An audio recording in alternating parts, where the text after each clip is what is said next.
Hello everyone, मैं जेन्योल आपका बहुत बहुत स्वागत करता हूं अपने ऑनलाइन प्लेटफॉर्म पे।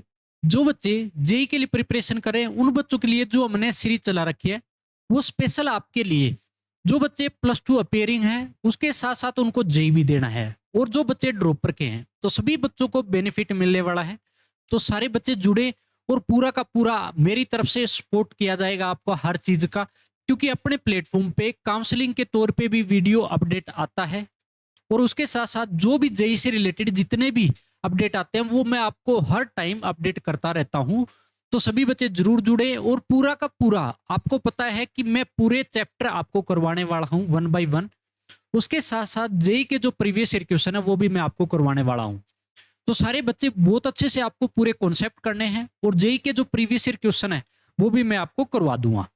तो हमारे पास जो पिछले लेक्चर के अंदर मैंने कराया था कि क्लासिफिकेशन ऑफ स्क्वायर मैट्रिक्स चल रही थी, उसी बेस पे हम आगे बढ़ते हैं। आगे जो हमारे पास रहेगा कि जो मैंने आपको पूरा बेसिस जो बेसिक चीजें करवा दी थी, जो भी मैंने आपको इंट्रोडक्शन वगैरह सारी चीजें करवाई थी, जो भी डायगोनल मैट्रिक्स करवाई थी, आपको स्केलर मैट्रिक्स करवाई थी, उसी बेस पे हम क्वेश्चन करेंगे और आगे कॉन्सेप्ट भी करेंगे। तो बात आती है कि सबसे पहले हमारे पास नेक्स्ट हमारे पास क्वेश्चन बनता है कि by using 0 and 1 only how many matrices of order 3 such that it is diagonal matrix. आपको इस क्वेश्चन के अंदर क्या बोला है कि 0 और 1 का यूज करके हम कितनी डायगोनल मैट्रिक्स बना सकते हैं। जिसके अंदर आपको क्या बोला है, देखो डायगोनल मैट्रिक्स बोला है इसने, ठीक है। कितने ऑर्डर की बोला है आपको, इसके अंदर 3 ऑर्डर की मैट्रिक्स बोला है। तो कोई भी डायगोनल मैट्रिक्स होगी तो उसके अंदर सबसे पहले कंडीशन क्या अप्लाई होगी, इस चीज को देखिएगा कि हमारे पास 3 ऑर्डर की कोई भी डायगोनल मैट्रिक्स है, जैसे मैंने ले ली, जिसके अंदर क्या होगा कि ये डायगोनल एलिमेंट छोड़ के बाकी के जो एलिमेंट होंगे वो क्या होंगे, हमेशा 0 0। तो ये 0 बैठेगा, उसके बाद ये 0 बैठेगा और ये भी 0, ये तो फिक्स है ना। तो 0 वाले तो देखो डायगोनल में फिक्स होते हैं, इसको तो मैं हिला ही नहीं सकता। तो 0 और 1 का कहां पे यूज कर सकता हूं, सिर्फ और सिर्फ मैंने ये जो खाली जगह छोड़ दी है, स्पेस दिया है, इन पे बिठा सकता हूं। अगर इन पे बिठाऊंगा तो किसका यूज करना है, यहां पे बिठाने के लिए 0 and 1 बिठा सकता हूं ना यहां पर एक जगह पे। तो ये बात बहुत अच्छे से लिखनी है, 0 और 1 को बिठा सकते हैं, यहां पर भी 0 और 1 को बिठा सकते हैं, यहां पर भी 0 और 1 को बिठा सकते हैं। तो मेरे पास 3 जगह हो गई। 3 जगह पे मेरे को हर जगह पे बिठाने के लिए मेरे पास कितने नंबर है, 2 नंबर है, 0 और 1 का यूज कर सकता हूं। तो total number of diagonal matrix, total number of diagonal matrices, तो ये मेरे को पूछा कि total number of diagonal matrices कितनी मिलेगी। तो यहां पे बिठाने के लिए मेरे पास 2 है, तो आपने परमुटेशन कॉम्बिनेशन तो पढ़ा होगा। अरेंज करने के तरीके कितने हुए, एक जगह पे 2, तो इस पे मैं 2 बिठा सकता हूं। फिर इंटू का साइन लगाऊंगा, इस पर भी मैं कितने बिठा सकता हूं, 2।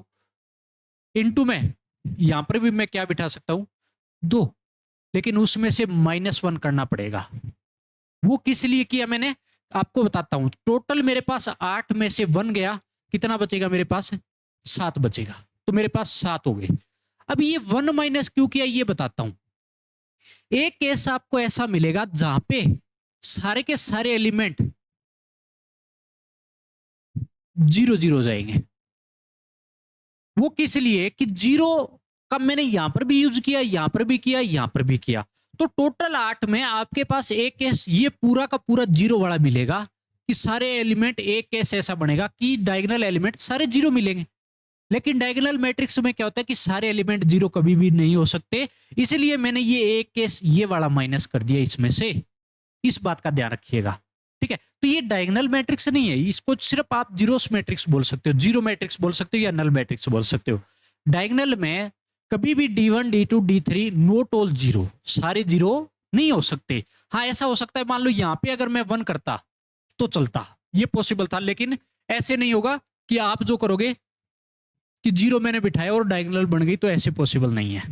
तो ये एक केस मैंने यहां से हटा दिया है। तो ये मेरे पास हो जाएगी 0 और 1 का यूज करके कितनी मैट्रिक्स बना सकता हूं। सिर्फ ये एक लॉजिक की चीज है, कोई रट्टा नहीं लगा सकते, ठीक है ना। इस बेसिस क्वेश्चन आ जाते हैं, मिक्स क्वेश्चन आगे भी जाके आपको मिल जाएंगे। तो आपको बहुत अच्छे से सारे कॉन्सेप्ट करने हैं 1 बाय 1। ठीक है। डाउट आए तो मैं बार बार बोलता हूं कि आप पूछ सकते हो, आराम से पूछ सकते हो, किसी भी प्रकार का आपका मन में डाउट नहीं रखना है।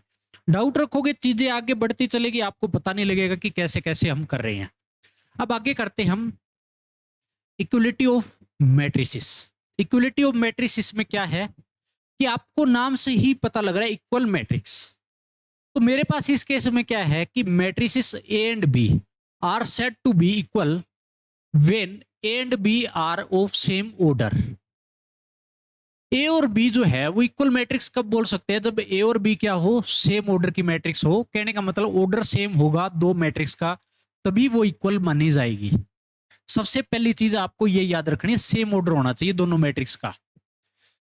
The corresponding elements of A and B are same. तो इस केस में क्या होगा कि जो कोरोस्पोंडिंग एलिमेंट होगा ना, वो क्या होगा, ए और बी का सेम होगा हमेशा।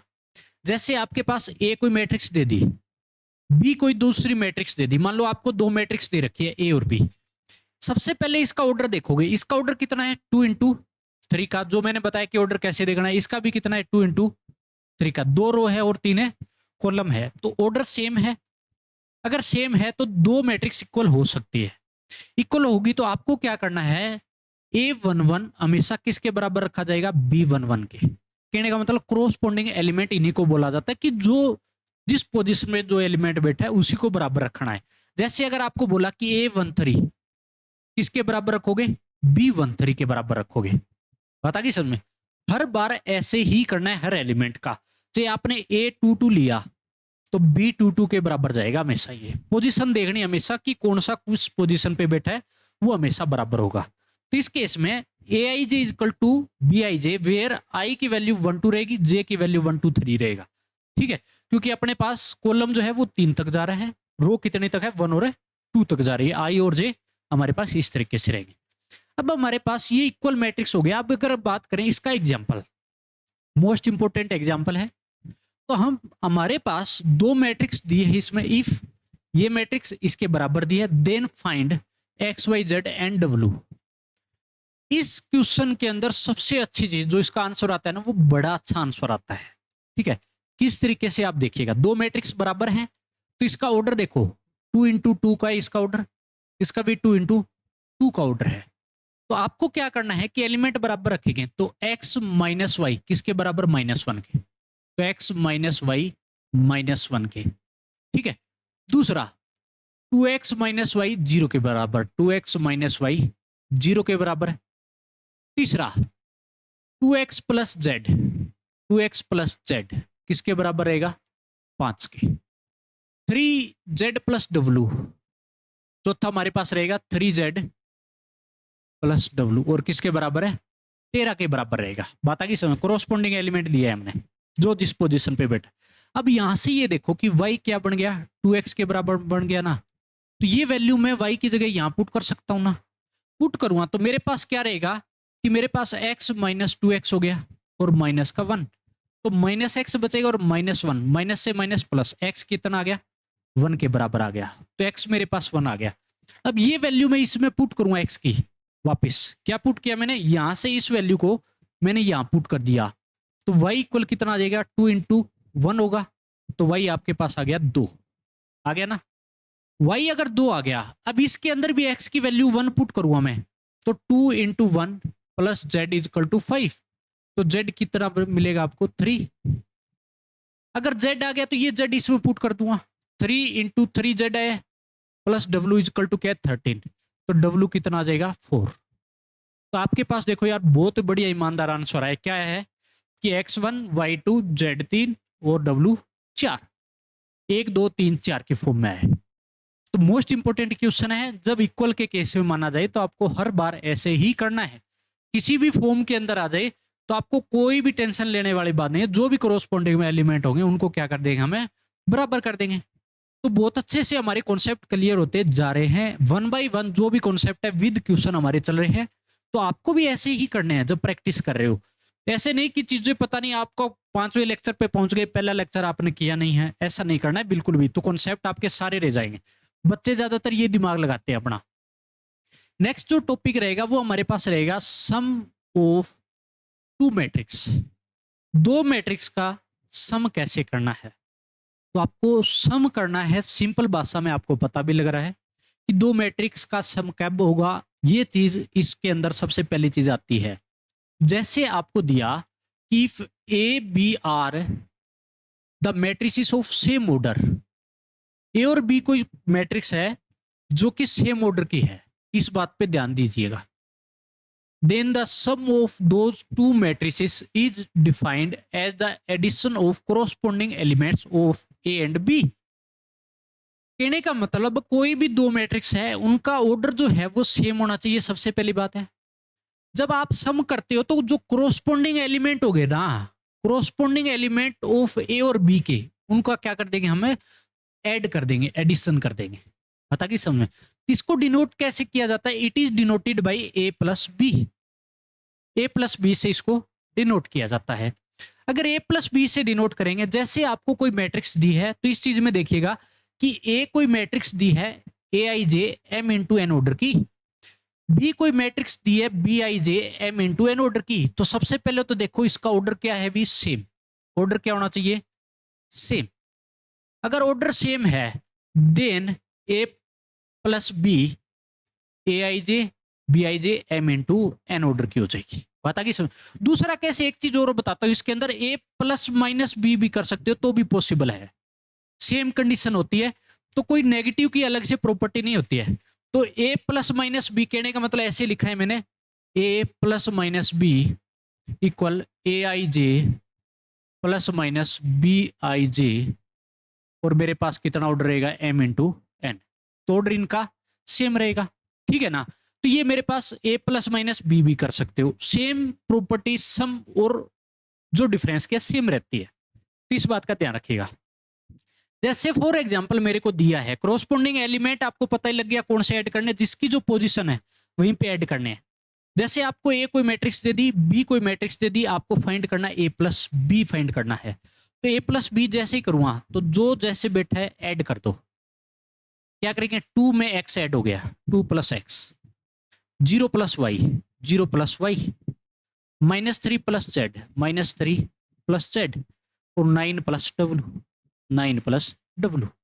जो भी है सुधार के लिख दीजिएगा, ये हमारे पास क्या हो जाएगा, इसका आंसर हो जाएगा। तो आपको पता लग गया होगा कि पहला जो एलिमेंट बैठा था बी के पहले एलिमेंट के साथ ऐड किया, दूसरे के साथ मैंने दूसरा ऐड किया, इसके साथ मैंने ये ऐड किया दूसरी रो का, इसके साथ मैंने इसको ऐड किया। तो कोरोस्पोंडिंग एलिमेंट हमारे पास ये हो जाएंगे, और आपके पास इस तरीके से ए प्लस बी क्या हो जाएगा, इसका आंसर आ जाएगा। ये तो कोई यार मुश्किल चीज नहीं है, बिल्कुल भी आप आसानी से कर सकते हो, लेकिन आपको पता होना चाहिए कि ऑर्डर सेम होना चाहिए, नहीं तो आप ऐड नहीं कर सकते कोई भी मैट्रिक्स है, ठीक है ना।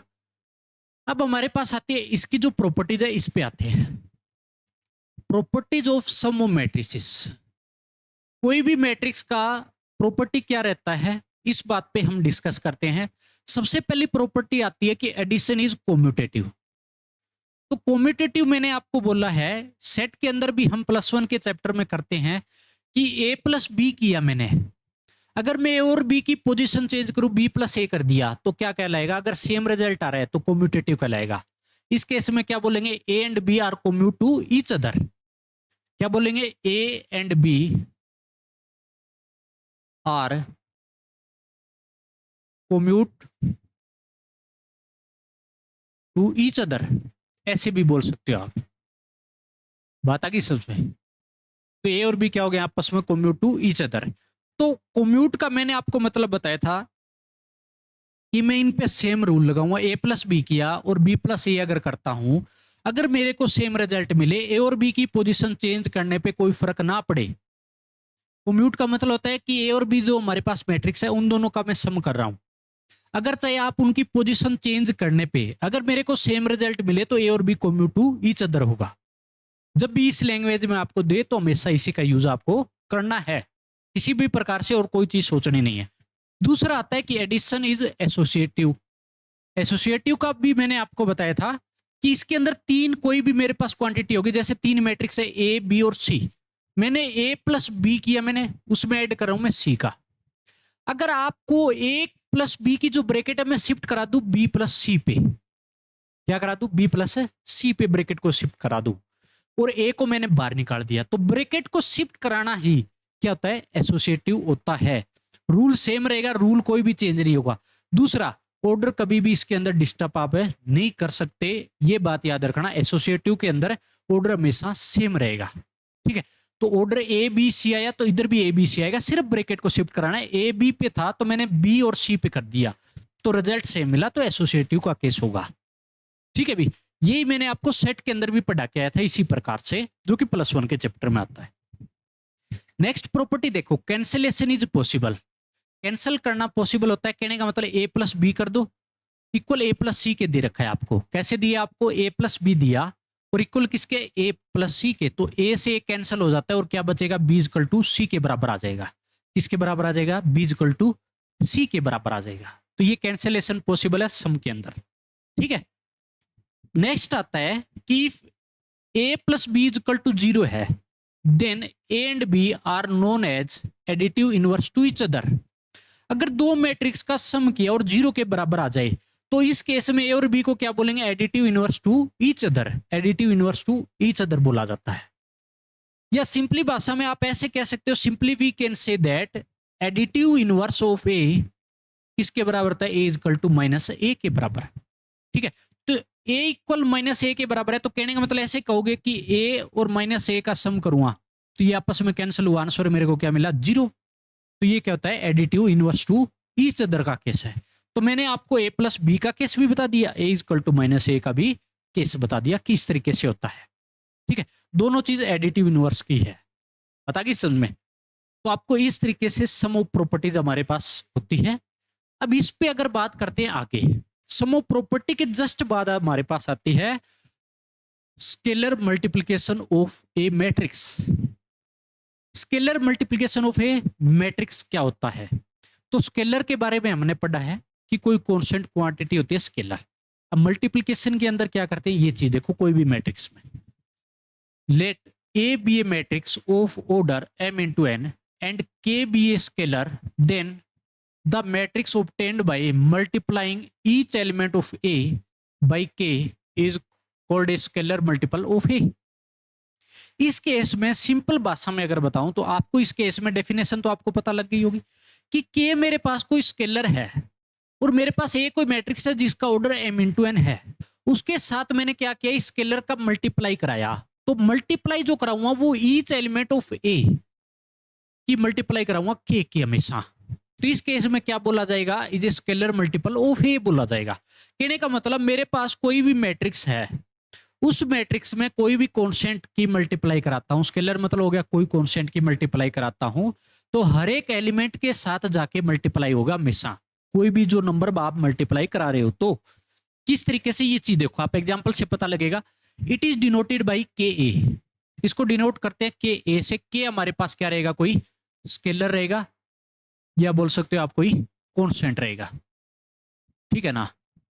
इस बात का याद रखिएगा, ये कोई स्केलर या आपको क्या मिलेगा? कोई कांस्टेंट मिलेगा, ठीक है।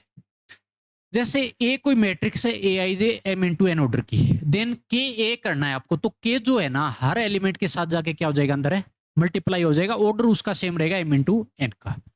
जैसे फॉर एग्जाम्पल क्वेश्चन दिया ए कोई मैट्रिक्स है मेरे पास ये, तो आपको 2a बताना है। आपको क्या बताना है? 2a। तो 2 क्या है? कोई स्केलर है, कोई कांस्टेंट है जो मल्टीप्लाई हो रहा है a के साथ। तो 2a जब भी आप निकालोगे ना तो कैसे करना है ये चीज देखो। तो 2 की अगर इधर मल्टीप्लाई हुई ना इसके अंदर, तो इधर भी 2 की मल्टीप्लाई होगी, तो हर एक एलिमेंट के साथ जाके मल्टीप्लाई होगा 2। कैसे? 2 इंटू 3 6, ये बन जाएगा 4, ये बन जाएगा -2, ये बन जाएगा 8, ये बन जाएगा -6 और ये बन जाएगा 2। तो आपको इस तरीके से ध्यान रखना है, ठीक है। कोई भी स्केलर मल्टीप्लाई होगा तो वो हमेशा हर एक एलिमेंट के साथ मल्टीप्लाई होगा। अब इसको एक चीज और बताता हूं यहाँ पे कि मैंने अगर मल्टीप्लाई कराया कि अगर कोई कांस्टेंट नंबर अगर पूरी रो, सभी रो के अंदर, सभी कॉलम के अंदर है, अगर कोई कांस्टेंट बार आ रहा है तो हम ले आ सकते हैं, लेकिन हर एक एलिमेंट से आना चाहिए। जैसे 2 का मल्टीप्लाई कराया, अगर बार खिंचुआ ना वापिस 2, तो आपके पास वापिस जो बार बैठेगा आके 2 बार आ सकता है और मेरे पास क्या बचेगा? 3 2 -1 4 -3 और 1, वापिस हमारे पास सेम रिजल्ट आ जाएगा। इस बात का ध्यान रखिएगा, 2 हर एक एलिमेंट से बार आएगा जब भी बार लेके आ रहे हो। ऐसे नहीं 3 के साथ बिठा दिया, बाकी के पास कुछ भी कांस्टेंट बार नहीं आ रहा है, तो ऐसा पॉसिबल है नहीं होगा मैट्रिक्स में। मैट्रिक्स में याद रखिएगा डिटर्मिनेट में भी जाके आता है, लेकिन डिटर्मिनेट में अलग प्रॉपर्टी लग जाती है इसी चीज पे। तभी आपको 1/1 जो चीजें आगे आने वाली है वो आपको अच्छे से क्लियर कर रहा हूं, और तभी आपको मैंने डिटर्मिनेट की बात यहाँ पे छेड़ दी है, तो ताकि आपके दिमाग में अभी से बैठ जाएगी ये बात कि हाँ डिटर्मिनेट में मैंने एक जगह पे आपको मैट्रिक्स में बोला था डिटर्मिनेट के बारे में कि ऐसे ऐसे स्केलर मल्टीप्लाई होगा कोई कॉन्स्टेंट, तो डिटर्मिनेट में तो पूरे से बार ऐसे नहीं आता है, लेकिन सिर्फ मैट्रिक्स में बार आता है। मैट्रिक्स में हर एक एलिमेंट के साथ मल्टीप्लाई होता है हमेशा जाके, लेकिन डिटर्मिनेट में ऐसा नहीं होता। वो भी हम पढ़ेंगे जब वो चैप्टर करेंगे, तो इसके बाद वही चैप्टर आएगा। ठीक है भी। अब नेक्स्ट हम क्वेश्चन करते हैं। उससे पहले हमारे पास एक नोट आता है भी। नोट में क्या दिया है कि डायगोनल KD1 KD2 KD3, कहने का मतलब डायगोनल कोई मैट्रिक्स है उसके साथ कांस्टेंट के मल्टीप्लाई बैठा है, तो कांस्टेंट के आप पूरे से बाहर ला सकते हो, इनटू में डायगोनल D1 D2 D3 हो जाएगा। बात आ गई समझ में? तो हर एक एलिमेंट से क्या हो गया, 12 आ गया। जीरो के साथ तो कोई फर्क नहीं पड़ेगा, अगर डिवाइड लगेगा के का तो हमारे पास कोई भी डायगोनल जो मैट्रिक्स होगी उससे के बाहर आ जाएगा। अगर इस तरीके से दे रखा है तो सीधा डायरेक्ट बाहर निकाल दो आप, कोई भी मैट्रिक्स की फॉर्म में लिखने की जरूरत आपको नहीं पड़ेगी। ठीक है भाई। अब हमारे पास अगर क्वेश्चन की बात करता हूं तो मेरे पास क्वेश्चन आता है भी, आपको दिया है find x and y if 2x - y ये मैट्रिक्स दी है, x + 2y ये मैट्रिक्स दी है, तो दो मैट्रिक्स दी है, तो हमारे को x और y की वैल्यू अलग अलग बताने हैं। तो किस तरीके से आपको निकालना है, तो सिंपल आपको जैसे हम कोई भी दो इक्वेशन दी है उसको कैसे सोल्व करते हैं आपके माइंड में यही आना चाहिए। जब भी दो कोई भी मैट्रिक्स को सोल्व करे इक्वेशन की फॉर्म में, अगर आपको दे रखा है, चाहे यहाँ पे XY दे रखा है, आपको A और B की फॉर्म में भी दे सकता है इस चीज को, तो हमेशा आपको क्या करना है, एक को हमेशा बराबर कर लो। जैसे हम दो इक्वेशन को सोल्व करते हैं, एलिमिनेट करते हैं कैंसिल करके, उसी तरीके से। तो इस केस में मेरे को सबसे पहले x निकालता हूं मैं। x निकालूंगा तो यहाँ पे देखो 2x बेटा है, ठीक है, यहाँ पे माइनस का y है, इधर x बेटा है 2y है, तो y को बराबर करूंगा कैंसिल करने के लिए। तो मैं क्या करता हूं, इसको मैं 2 से मल्टीप्लाई करा के उतारता हूं। ठीक है, 2 से मल्टीप्लाई करा के उतारा, 4x माइनस का 2y बन गया इक्वल। ये बात याद रखिएगा कि इधर भी 2 का मल्टीप्लाई आएगा, अब पूरी मैट्रिक्स में जाएगा, तो कितना हो गया 12 माइनस का 12 0 माइनस का 8 4 और 2 हो गया। जब 2 की इधर मल्टीप्लाई कराई तो इधर भी होगा, और इधर हर एक एलिमेंट के साथ जाके मल्टीप्लाई हो जाएगा। ये सेम की सेम उतारूंगा तो मेरे पास हो गया x प्लस में 2y हो गया भी। ठीक है, कैपिटल में है तो कैपिटल में ले लो भी xy। ठीक है, कैपिटल के अंदर चल रहा है 4x माइनस का 2y, वो भी मेरे पास क्या हो जाएगा x प्लस के अंदर 2y सेम का सेम है, इसमें तो कोई चेंज नहीं मारा मैंने, तो मेरे पास हो गया 3 2 5 माइनस का 2 1 और माइनस का 7। तो अब मैं क्या करूँगा, इन दोनों को ऐड कर दूंगा। अभी ऐड करूँगा तो मेरे पास ये तो कटेगा, और ये मेरे पास कितना हो गया 5x हो गया। तो इधर भी क्रॉस कॉरेस्पॉन्डिंग जो एलिमेंट होंगे आपस में वो क्या हो जाएंगे, ऐड हो जाएंगे। जैसे ऐड सम किया था मैंने उसी तरीके से हर एक एलिमेंट आपस में जाके 12 का 3 के साथ, तो कितना हो जाएगा 15 माइनस का 12 और प्लस का 2, माइनस का क्या बचेगा 10, 0 और 5 5 बचेगा। यहां से माइनस का 8 माइनस का 2 माइनस का 10, यहाँ पे 1 और 4 5, 2 और माइनस 7 माइनस का 5, ये हो गया। तो अब एक चीज देखो, यहाँ पे मेरे को x चाहिए तो 5 मल्टीप्लाई बेटा है, तो मैं क्या करूंगा कि इधर से अगर कुछ कॉमन लेता हूं तो कॉमन आ रहा है 5। कितना कॉमन आ रहा है 5, 5 कॉमन आ गया मेरे पास। अगर इधर कर लेते हैं, इधर मेरे पास 5x इजकल टू 5 कॉमन आया, तो अंदर मेरे पास क्या बचा अभी 3 माइनस 2 और 1, इधर हो गया मेरे पास माइनस का 2 और मेरे पास 1 और माइनस का 1, ये हो गया अभी। इतना होने के बाद इस 5 से तो 5 कट ही जाएगा, x मेरे पास क्या बच गया, मेरे पास बच गया 3 माइनस 2 1 माइनस का 2 1 और माइनस 1, ये आपके पास क्या आ गया, x की वैल्यू आ गई, मतलब आंसर आ गया। ठीक है, सिमिलरली आपको y निकालना है। क्या निकालना है, सिमिलरली y निकालना है, तो y आपके लिए आपको निकालना है, आपके लिए होमवर्क है ये। ठीक है, आप चेक करोगे बिल्कुल इसी तरीके से, कुछ भी स्टेप नहीं बदलना, पता कि समझ आपके लिए होमवर्क करेगा। इसको आपको करना है। बात आ गई समझ में?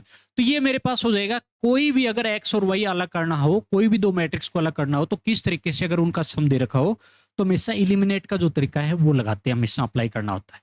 बात आ गई समझ में? तो ये मेरे पास इसका आंसर हो जाएगा। नेक्स्ट मेरे पास जो भी है आपके पास, नेक्स्ट लेक्चर के अंदर हम करेंगे सभी बच्चों को अच्छे से, हमारे पास कॉन्सेप्ट हो रहे हैं 1 बाय 1। तो सभी बच्चों का बहुत बहुत धन्यवाद पूरा ये लेक्चर देखने के लिए। तो सभी बच्चे जुड़े और आपको 1 बाय 1 कॉन्सेप्ट में क्लियर करता चलूंगा। आपने देख लिया होगा कि जो भी चीज आ रही है वो बहुत ही अच्छे तरीके से आ रही है।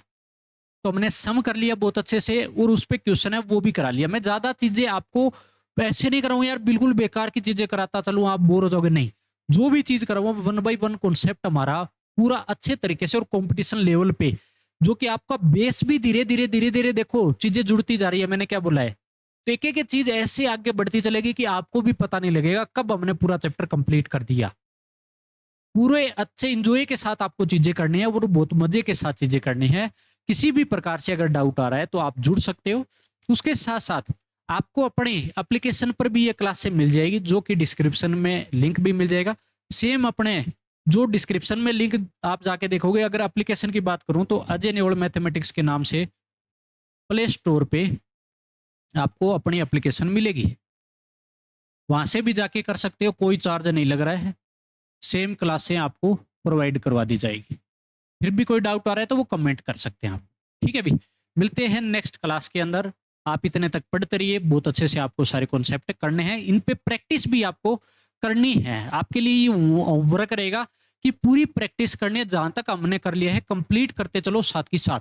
मैं नेक्स्ट आपको जो भी टॉपिक कराऊंगा उस टॉपिक में आपको सारी चीजें बहुत अच्छे से कंप्लीट करवा दी जाएगी।